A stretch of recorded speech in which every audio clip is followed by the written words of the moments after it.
So, the duality of the mainstream FPS space has predominantly been Call of Duty versus Battlefield. For at least as long as I can remember, that's been the head-to-head in years where those franchises have had games coming out at the same time. Halo was once in that point, but the fandoms and franchises have always fought tooth and nail going up against each other. But admittedly, even while the quality of some recent COD games have made players long for the days of old, Battlefield's kind of one-upped them in that regard with the recent experiences like 2042 from its launch onward. So for Battlefield, while it's been said before, there's a lot of feeling of a do or die that makes the most recent news and reveals pose the very real question of, can this finally be the hit the franchise needs?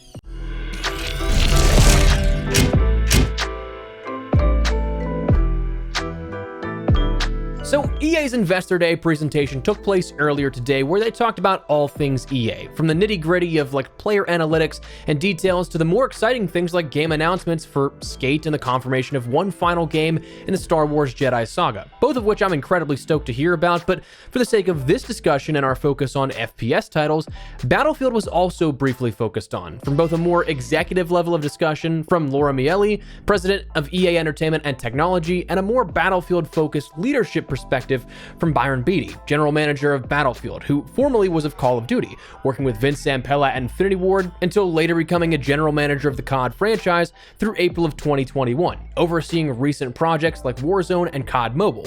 Now, the presentation hit on a lot of the typical beats that you'd expect to see out of investor meetings. If you sit in any of these presentations or earning calls at any point, you start to see these patterns of jargon and key points that are always stressed on no matter the game, no matter the developer, no matter the publisher, and so on. So of course you had a lot of things like our most ambitious Battlefield yet, all in on Battlefield, and things like that. I mean, who wants to say anything less to investors? If you're pitching something that you want people to support, you're not going to be like, nah, we're actually not doing as much with this one. So I get it, but also it's not the immediate confidence booster to players like it was maybe 10 years ago. But not everything out of this entire presentation was just those sound bites you'd get for investors or that sound good in marketing or whatever. But what of substance was said during this presentation then? So let's break it down for you. Firstly, on a top level, it was mentioned significant shifts in the development, more time on the dev cycle, as evidenced here by what we've seen since the launch of 2042 and since the production has died down on the seasons of content for Battlefield 2042. It's been said that the game has been tested with gameplay with players for the past year. That doesn't mean like community members or anything like that, but rather outside QA testing, beyond those that actually work on the game and work in-house. Focus groups, stuff like that. So you'll see these things every so often. These will produce leaks.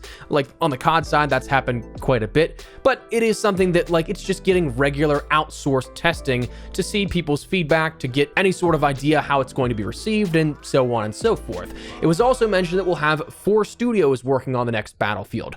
DICE working on multiplayer predominantly, Criterion focusing on single player and a little bit of multiplayer, Motive working on that narrative, and Ripple Effect being a new Battlefield experience fueled by the unique Battlefield DNA that's testing well with players. In quotes for that.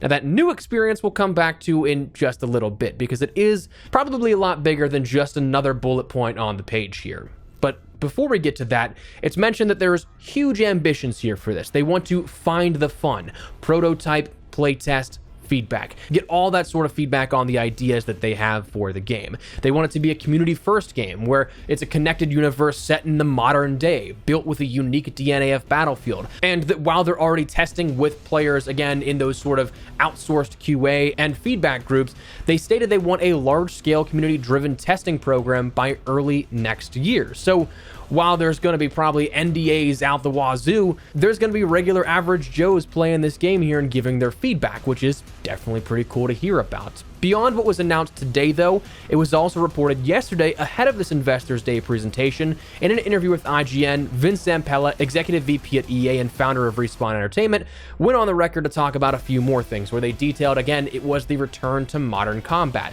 The setting here is going to be modern, not near future, not near past, but instead the modern roots of Battlefield 3 and 4. They stated that classes are returning, which is not going to be seeing the return of specialists at that point, which is a big thing for a ton of players, where Zampella explicitly said, I don't know what the rationale was, but for me, it's like the team tried something new. You have to applaud the effort, but not everybody liked it. But you also have to try new things. It didn't work. It didn't fit. Specialists will not be coming back. So classes are kind of at the core of Battlefield, and we're going back to that.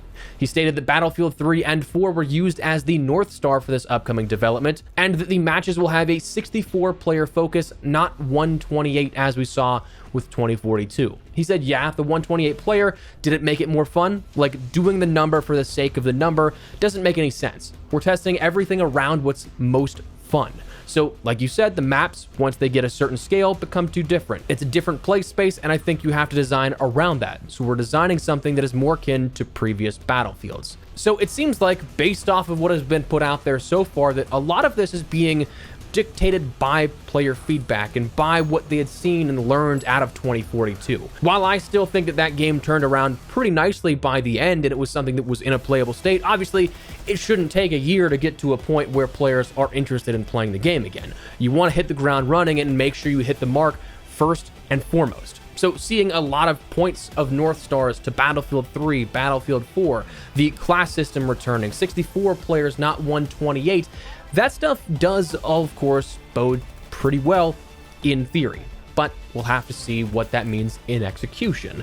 Now, coming back to it, that new experience, this is something that I'm wagering is a Battlefield Battle Royale. This was rumored ages ago. Back in February, it was initially reported that Ripple Effect, the studio that is working on the new experience for the Battlefield franchise, is working on a Battle Royale title that's currently aimed to be a free-to-play and follow a similar strategy to the highly successful Call of Duty Warzone that will see the free-to-play experience tie in with its premium release. The game is said to be the brainchild of Byron Beatty, who had previously been leading live service for Call of Duty. Currently, the game has 2 different game modes, which include the classic Battle Royale experience and a mode named Gauntlet, which will see teams of players competing in objective-based modes, with the lowest scoring team being kicked out after each mission. So this is something that, first and foremost, while it's not necessarily everybody's cup of tea, a Battle Royale, and I think that at this point in the gaming industry, we've seen so many that it might not have the same sort of excitement around it, but Battlefield has always seemed like such an obvious candidate for a Battle Royale, at least in my opinion. You already had the large-scale combat, you already had the vehicle play and everything like that, that it just made sense. Call of Duty scaling up to something that is a world of like Verdansk or Caldera or Al Mazrah or Urzikstan, that stuff is not necessarily at the core DNA of what Call of Duty was built on and why it got popular in the first place. Large-scale combat is what Battlefield was built off of. So it always made sense to me to see something like this. And I've said it before, I think that Firestorm was just a product of wrong place, wrong time, and wrong price point. I think that if it was a free-to-play offering and was something that was supported beyond what was just treated as an annual installment, it could have done so much better, but it didn't get that care or focus. So I think if you were to do this, it would be really cool. But again, my only personal hope is that for the sake of this project, that it's not too late an introduction, if that makes sense. Like, personally speaking, I feel like we're maybe over the hump of Battle Royales. Again, that's only my personal opinion, and it's obvious that not everybody feels that way. I mean, PUBG, for example, still nearly has 200,000 players on Steam alone every single day, and is number 3 or 4 in the top played games category of Steam all the time. So obviously people disagree, Battle Royales are still thriving, but again, is it something that will end up generating that buzz, that excitement for it? And is it something that will then end up taking away from anything of the Battlefield offering? Like, is it going to go the way of Call of Duty where, okay, maybe this is a wild hit, maybe it is something that's great, but then does it also upset the status quo of the multiplayer aspect and the core Battlefield experience? I mean, if you look at Call of Duty, since 2020 and the release of Warzone, a lot of people seem to and do have an argument that Warzone has kind of overtaken that priority of the development of what is on offer for players, and that multiplayer is usually kicked to the wayside. So will that have the same effect? We'll have to wait and see. Honestly, though, it's still very early on. We're probably not going to see this until, at the earliest, next fall. But for me, I just hope for general success. Like, I'm an optimistic person, but I think the road to a killer Battlefield is still a long one. And obviously, as pretty much anybody in the Battlefield scene will tell you, don't pre-order the game until you play it. Like, especially with this, you want to make them earn your pre-order with this, or earn your money. But while that road is still a long one, I still think that it's certainly possible. And from what we've heard so far, it sounds like there's potential there. It's just a matter of execution. But for me, as I've said with X Defiant, as I've said with Delta Force, the finals, all the games we've touched on and branched out to in the last year and a half since uploading more and more than just Call of Duty, I just want these games to succeed so that it gives us, the players, a better experience overall. Like, listen, if you hate Battlefield as a COD fan or vice versa, I get it, but you should still kind of hope for their successes, because it's not like it's going to phase your game out, but because it should, in theory, elevate the level of care and interest that developers put into that game that you enjoy. Because while they make the product of the game, we, the players, are the true goods here that they're fighting for, that each of these publishers are going after, is our playtime. We have the largest item of value in this whole transaction. Our time is not something that can be artificially created by a publisher. They've got to earn that, which is why I think you should play what you enjoy and don't play what you don't enjoy. It's a pretty simple concept, but a lot of people seem to just still hate play something. But realistically, the only way to ever hurt the bottom dollar of a publisher is just to not engage with it if you don't like what they're putting out. But anyways, a rising tide will raise all ships. If one game is thriving, the others will do what they can in offering a product as best as it can be.